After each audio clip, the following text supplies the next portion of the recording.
विद्यार्थी मित्रांनो, सह्याद्री ट्युटोरियल्स मध्ये तुमचं स्वागत आहे. मी आज या मुद्द्याबद्दल बोलणार आहे.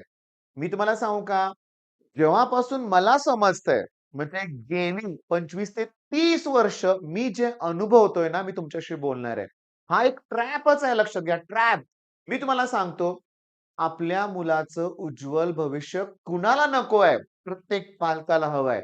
आज ग्रामीण भागातल्या पालकाला सुद्धा माहिती आहे, की जे नावाची एक्झाम आहे. आमच्या पालकांना काहीच माहीत नव्हतं. मी तुम्हाला सांगतो, ज्यांचं वय 50-55 अगदी 40-45, 50-55 वयाची माझ्यासारखी जी काही लोकं आहेत, आपल्याला आपल्या पालकांनी काय विचारलं होतं का कधी? नाही. तुला काय करायचं ते कर. ओके. पालकांनाच काही माहिती नव्हती. पण आजकालचे पालक जागरूक झालेत आणि हे त्या जाळ्यात अडकतायत. ओके. ग्रामीण भागात मी तुम्हाला सांगतो, ग्रामीण भागातल्या शाळांपर्यंत अकॅडमी पोहोचल्यात. ओके. मुख्याध्यापकांना मानधन देण्याइतपत त्यांची मजल गेलेली आहे, लक्षात घ्या. आणि इथून त्यांना मुलं हवी आहेत. मी तुम्हाला सांगतो, ग्रामीण भागातला पालक, मला एका पालकांचा कॉल आला होता. दुरून आला होता बरं का. मुलाला 10वी 70% मार्क आहेत. ओके. आणि पालकांचं म्हणणं काय? "सर, आय-आय-टीत गेला पाहिजे मुलगा." मी म्हटलं, "का हो आय-आय-टीत गेला पाहिजे?" "सर, त्याशिवाय पॅकेज मिळत नाही. आय-आय-टीत मोठे-मोठे पॅकेजेस मिळतात." मी त्यांना म्हटलं सुद्धा, की "सर, पॅकेजेस मिळतात, मान्य आहे.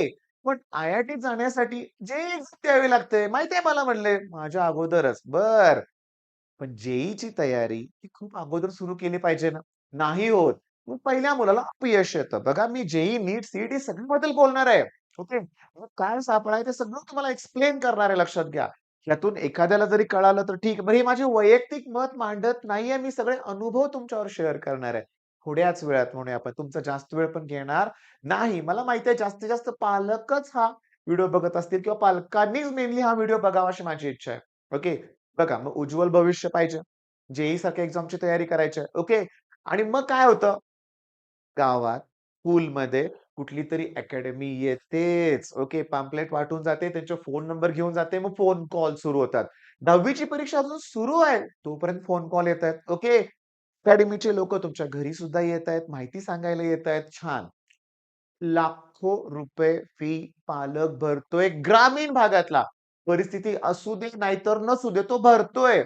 मला त्याच्याबद्दल पण काही नाहीये. ठीक आहे. आहे काहींची परिस्थिती. अरे पण मुलांना ते झेपतंय का? याचा विचार केला जात नाहीये. म्हणजे मुलांना पण सांगू का, लक्षात घ्या, ते जमेल का नाही याचा विचार करायचा वेळ आलेली आहे म्हणूया आपण. ओके. तर मुद्दा असा होतोय, की मला एक पालक भेटायला आले होते. सांगली जिल्ह्यातून, अगदी ग्रामीण भागातून. सांगलीतच टिपिकल एक शाळा आहे. ओके. निवासी शाळा आहे. 9वी-10वी त्यांचा मुलगा त्या शाळेत होता. 2 वर्षात 4 लाख फी भरली आहे 9वी आणि 10वी. एवढा पालक का डेस्परेट झाला? एवढे लाखो रुपये का भरतोय? व्हिडिओच्या सुरुवातीला सांगितलं. आपण कुठं कमी पडता कामा नये. मुलाचं भविष्य उज्ज्वल असलं पाहिजे. मी तुम्हाला खरं सांगू का? पालक चुकतोय इथंच चुकतोय, लक्षात घ्या. इथंच चुकतोय. बरं, हे जे-ई-चं स्वप्न. आता इथं चुकतोय, त्याच्यावर बोलूया आपण. पण आता ह्याच्याबद्दल बोलायचंय मला. आमच्या घरात सगळेच इंजिनिअर आहेत. ओके. आता ह्या मुलांना डॉक्टर व्हायची आमची इच्छा आहे. बघा, सगळेच इंजिनिअर म्हणजे कळालं का तुम्हाला? आता तालुक्याच्या ठिकाणी इंजिनिअरिंग कॉलेज झाले. त्यामुळे ॲडमिशन सगळ्यांनाच मिळते. घरात बघितलं, एका घरात 5-5, 6-6 इंजिनिअर आहेत. ओके. मग डॉक्टर कोणच नाहीये. मग चला नीटची प्रिपरेशन. अशा ठिकाणी पाठवलं जातं. तिथं ऑलरेडी एकेका बॅचमध्ये हजारो मुलं आहेत. ओके. मी तुम्हाला सांगतो, तिथं तर मुलं आपली पूर्णपणे डिप्रेशनमध्ये जातायत. ओके. मग आपल्या मुलांनी हे करायचंच नाही का? पुढचा प्रश्न पालकांचा मला. हां, तुम्ही म्हणताय मान्य आहे, जे होत नाही, आपल्या मुलाकडून नीट होत नाहीये, म्हणजे आपण ते करायचंच नाही का? मी तुम्हाला सांगतो, चुकलंय कुठे माहिती का? की आपण 10वी पर्यंत आपल्या मुलांकडून फक्त टार्गेट कंप्लीट करून घेतलंय. आपल्या मुलाने अभ्यासच केला नाहीये. नोट्सच बनवलेल्या नाहीयेत. ती कन्सेप्ट समजूनच घेतलेली नाहीये. ते फक्त रट्टा मारलाय, लक्षात घ्या. आणि ह्यात चूक पालकांची आहे. मी माझ्या सायन्सच्या लेक्चरला 8वी असू दे, 9वी असू दे, 10वी असू दे. ओके. आता मी कॅमेरा समोर बोलतोय. माझी पण मुलं, माझे पण पालक हे बघतायत. शब्द मी लिहून देत नाही. सायन्सच्या लेक्चरला डिस्कशन व्हायला पाहिजे. सायन्सच्या लेक्चरला मी शिकवतोय काय त्यांना बघा. सायन्सच्या लेक्चरला मी त्यांना इंग्लिश शिकवतोय. हो, समजलंय ना तुला? मग तू लिही ना. ते दिसतंय ते लिही ना, हे माझं म्हणणं असतं. नाही. सर तुम्ही सांगितलं तसं लिहिलं म्हणून शाळेतल्या सरांनी मार्क दिले नाहीत. त्यांचं म्हणणं आहे डेफिनिशन ॲज इट इज पाहिजे. सर सांगतात पुस्तकातलं पाठ करायचंय. झालं गडबड. मग असा अभ्यास जर 10वी पर्यंत केला आणि 98-99% मार्क पडले, तसा पाठांतर करून कसा तो मुलगा जे टिकेल सांगा बघू? नाही टिकत. काय, नीट काय, सी सुद्धा टिकत नाहीये. बरं. ही आपली स्टेट बोर्डची एक्झाम. आपलं महाराष्ट्र बोर्ड सी सेल ते कंडक्ट करतंय. सी करायची काय गरज आहे? जे करा. सी आपोआप होऊन जाईल. अकॅडमीवाले तुम्हाला सांगतील.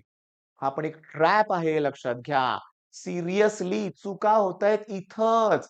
तुम्हाला फक्त सी करायची आहे. ओके. मी म्हणत नाही, की आता बघा ज्याच्याकडे एखादी क्षमता असेल त्यानं नीट करावं.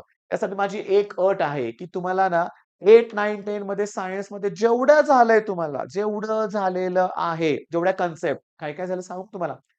8वी तुम्हाला एटॉमिक स्ट्रक्चर झालंय. Mass of proton, mass of neutron, mass of electron सगळं दिलंय. 8वी तुम्हाला स्पेसिफिक ग्रॅव्हिटी पण कन्सेप्ट झालेली आहे. स्पेसिफिक ग्रॅव्हिटी जे तुम्हाला फिजिक्स मधल्या 12च्या किती टॉपिकमध्ये लागणार आहे, न्यूमेरिकल सॉल्व्ह करताना. टर्मिनल व्हेलॉसिटीचं पेज नंबर 55 वरती न्यूमेरिकल आहे. तिथे त्याची गरज लागते. 8वी तुम्हाला इलेक्ट्रोमॅग्नेटिक इंडक्शन आहे. 8वी तुम्हाला इलेक्ट्रिक बेल आहे. 8वी तुम्हाला साउंड आहे. 8वी तुम्हाला रिफ्लेक्शन आहे. सगळं आहे ना. केलं का ते? केलं का? 10वी तुम्हाला स्नेल्स लॉ होता. साइन आहे अपॉन साइन आर. 10वी तुम्हाला थर्मल प्रॉपर्टीज ऑफ मॅटर होता. 9वी तुम्हाला लॉज ऑफ मोशन होता. मोशन इन प्लेन चे पण कन्सेप्ट होत्या. केलं का सांगा? नाही ना केलं. पण मी काय सांगतो, तुमचा भाऊ जर 8, 9, 10 असेल तर सांगा ना. त्याच्यावर ते करून घ्या ना. 4 मार्क कमी पडू देत. तुम्हाला लिहायला जमलं पाहिजे रे. आता फॉर एक्झाम्पल तुम्हाला दाखवतो. ओके. मी सांगतोय ते नीट लक्ष द्या पहिल्यांदा. चला हा तुमचा ड्राय सेल आहे. मध्ये कार्बन रॉड आहे. हा झिंक कंटेन हे दिसतं ते लिहायचंय रे. दिसतंय ते लिहायचंय. बरं ते जाऊ दे मी तुम्हाला सांगतो. सगळ्यात इम्पोर्टंट गोष्ट सांगतो आता तुम्हाला. सगळ्यात इम्पोर्टंट गोष्ट आहे. काय? की 10वी 11वीत जात असताना अकॅडमी शोधण्यात वेळ घालवू नका. तुम्हाला जर सायन्सला घ्यायचं असेल ॲडमिशन तर अभ्यासाला सुरुवात करा. होय. तुम्ही ऑनलाईन सगळ्या गोष्टी करू शकता. पहिली गोष्ट मी एकटा नाहीये YouTubeवर भरपूर लोकं आहेत हे लक्षात घ्या. भरपूर लोकं आहेत. जिथं मी काय म्हणतो म्हणूया आपण, की जिथं तुम्ही ऑनलाईन शिकू शकता. अगदी YouTubeवर फ्री कंटेंट आहे. पण मी तुम्हाला सांगतो आता अतिशय महत्त्वाचं. चला 10वीतल्या मुलांचा प्रॉब्लेम मी तुम्हाला सांगितलं. तरी मुलं ऐकत नाहीत. अरे मी माझ्याच बाबतीत सांगतो ना तुम्हाला. दरवर्षी माझ्याकडं 11th मधून 12th मध्ये जात असताना जवळ-जवळ 50 प्लस ॲडमिशन्स वाढतात आणि त्यातले निम्म्याहून जास्त मुलं ही माझ्याच 10वीच्या क्लासची असतात. मग हे 11th मध्ये गेले कुठं? तेच जे-ई-ई जेव्हा त्यांच्या लक्षात येतं, नाही होत, माझ्याकडे येतात आणि तुम्हाला सांगतो सी त्यांचा एक्स्ट्राऑर्डिनरी रिझल्ट लागतो. पण जेव्हा ते माझ्याकडे येतात ना, ते अक्षरशः कोमेजून गेलेले असतात. जे जमत नाहीये, ते मॉड्यूल्स सॉल्व्ह होत नाहीयेत, टेस्टमध्ये कमी स्कोर होतोय. क्लासमधले शिक्षक 10वी पर्यंत टॉपर कौतुक आणि तिथे गेल्यावर कळते, की आपल्याला येतच नाही. पण रिअॅलिटीमध्ये मी तुम्हाला सांगतो. आता मी एका अकॅडमीचं नाव न घेता सांगतो. दिलंय बरं का. 400 ॲडमिशन्स होते. ओके. 400 पैकी मी तुम्हाला सांगू का? प्रत्येक टेस्टला चाळणी असते त्यांची. टॉपर्स वेगळे करायचे. आता किती उरलेत माहितीये का? 5 टॉपर उरलेत त्यांच्याकडे. बाकी सगळे त्या चाळणीतून बाहेर पडले. आता ही 5 मुलं म्हणे आय-आय-टीत जाणार आहेत. मग त्या 5 मुलांवरती सगळा फोकस आहे. बाकीच्या दिले वाऱ्यावर सोडून. जेव्हा तुम्हाला लक्षात येईल, आता तुम्ही 11th मध्ये लावली अकॅडमी म्हणूया आपण आणि तुमच्या लक्षात येईल, की आपल्याला तेच म्हणतायत. अकॅडमीचे शिक्षक म्हणतायत, की जे राहू दे. सी-ई-टीकडे शिफ्ट हो. समजायचं ते फिनिश. तिथं तुमचं काहीही घेतलं जाणार नाही. तुम्ही विचारा एन-सी-ई-आर-टी घेतलं जे करण्यासाठी, बोर्डचं काही घेतलंय का? नाही. मग बोर्डचा तुम्ही पेपर एक 11वीत काय जाऊ दे 12वीत वर्षभर सुद्धा तुम्ही कुठल्याही थिअरीचा अभ्यास करणार नाहीये पेपरचा.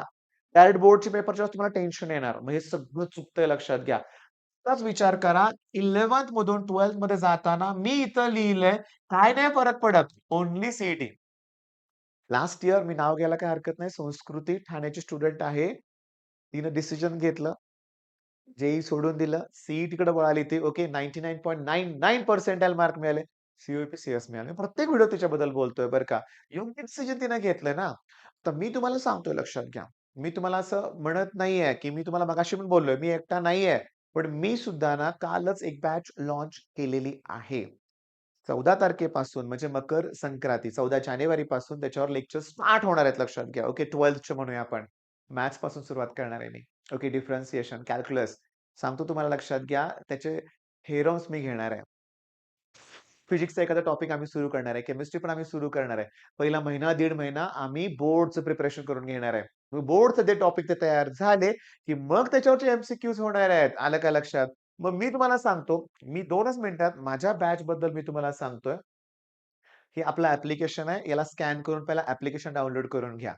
आपली सह्याद्री 2027 बॅच तुमच्याकडे जर असेल, नवीन फिनिक्स बॅच घ्यायची काही गरज नाही. सह्याद्री 2027 बॅचची आणि फिनिक्स बॅचची प्राइस एकदम सेम आहे. आणि सेम कंटेंट तिथं अपलोड केला जाणार आहे. ओके. मग फिनिक्स बॅचवर सगळे नवीन मुलं असतील इथून पुढचे. ओके. बघा सगळ्यात महत्त्वाचं म्हणजे एम-एच-टी, सी-ई-टीचा सगळा पोर्शन आपण कव्हर करतोय आणि बोर्डसाठी आपण फिजिक्स आणि केमिस्ट्री घेतोय आणि मॅथ्सचे सगळे आपण थेरम घेणार आहे. ओके. त्याच्यानंतर मराठीतून बोलत मी शिकवतोय. ओके. तुम्हाला ते समजणारच मला माहिती आहे आणि माझे लेक्चर एंगेजिंग असणार आहेत. तुम्हाला कुठेही कंटाळा येणार नाहीये लक्षात घ्या. Physics numerical batch, the best batch म्हणजे काय? पुस्तकातले एकूण एक सॉल्व्हड प्रॉब्लेम ॲज वेल ॲज एक्सरसाइज मधले प्रॉब्लेम ज्याची उत्तरं तुम्ही डायजेस्टमध्ये शोधता, नोट्समध्ये बघत बसता.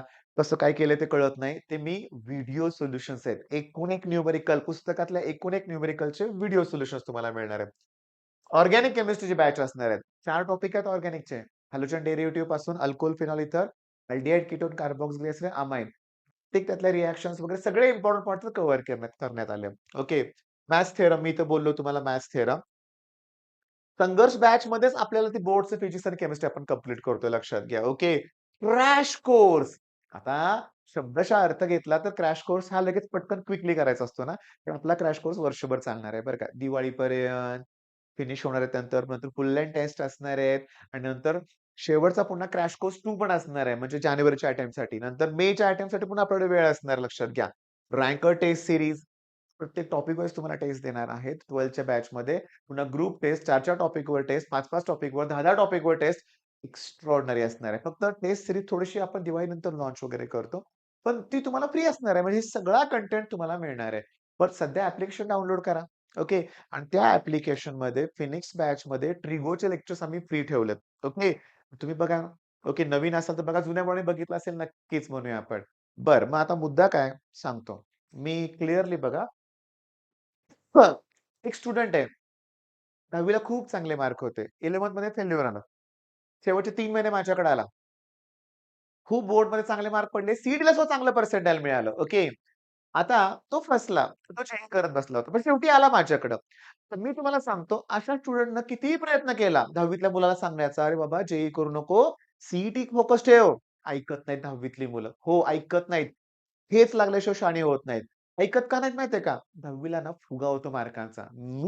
मी स्वतःहून गर्विष्ठ बनलो होतो. 10वी मला चांगले मार्क होते ना, मी 10वी जेव्हा रिझल्ट लागला, तेव्हा माझ्या अगदी जवळच्या नात्यातील व्यक्तीला 12वीत एवढे कमी मार्क पडले होते. 10वी त्याला सुद्धा चांगले मार्क होते. मग 12वीत त्याला खूप कमी मार्क पडले होते. मला जास्त पडले होते ना.